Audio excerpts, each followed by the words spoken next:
계속해서 북한의 도발이 감행되고 있어요. 어떻게 보면 좋을까요? 네. 네, 북한이 최근 들어서 계속 이제 미사일 발사되고 있고요. 이제는 대륙간 즉 ICBM 미사일 발사되고 있는데요. 자, 몇몇 시황이 이렇게 나오고 있습니다. 북한의 미사일 발사돼서 그만큼 한국 시장은 둔감하기 때문에 이런 부분들은 한국 시장에서 이제는 리스크에 관련이 없다 이런 평가를 가지고 있는데요. 저 개인적으로는 이 북한발 리스크가 결국 이거 한번 터지면 크게 이제 터지기 때문에 매번 이것이 둔감하더라도 결정적으로 이슈가 됐을 때는 크게 이것이 반영되기 때문에 기본적으로 리스크는 좀 깔고 하자 이렇게 보겠습니다.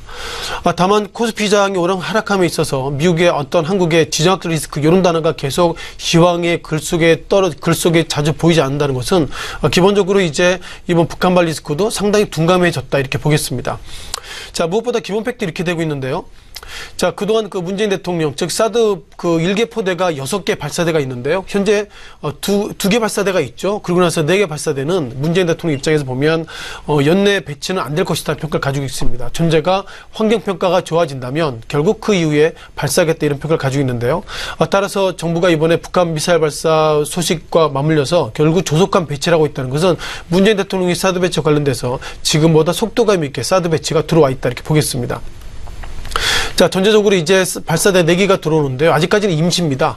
즉, 환경평가가 부정적이라면 이번에 배치될 발사대 4기도 다시 한번 철수할 수 있다는데, 기본적으로 사드 포대가 한 개 사드 포대가 6개 발사기로 돼 있는데, 과연 그게 환경평가가 안 좋다고 4기를 철수할 수 있을까? 그런 부분에 있어서 일단 퀘션 마크를 좀 보면 좋겠습니다.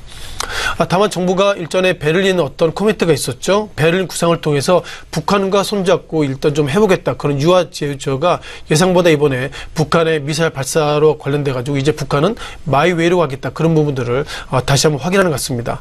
자, 마지막에 고민들은 결국 중국발 고민들이 가지고 있는데요. 자, 현재 아모레퍼시픽이나 소위 현대차 이런 종목들이 우리가 중국발 종목을 볼 수 있는데요. 아모레퍼시픽이 현재도 2.4% 하락을 보이고 있습니다. 아무래도 실적 발표가 부정적임에도 불구하고 오늘 아모레퍼시픽이 2.4% 그리고 현대차가 1.6% 하락을 보이는데요.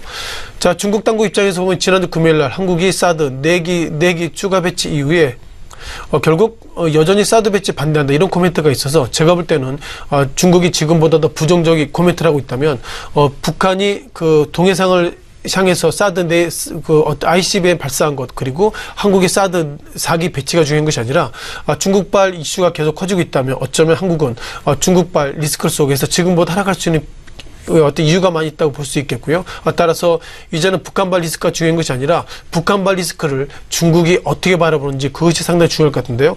중국 입장은 여전히 반대다 이런 것들을 명확하게 좀 확인되는 것 같습니다. 네.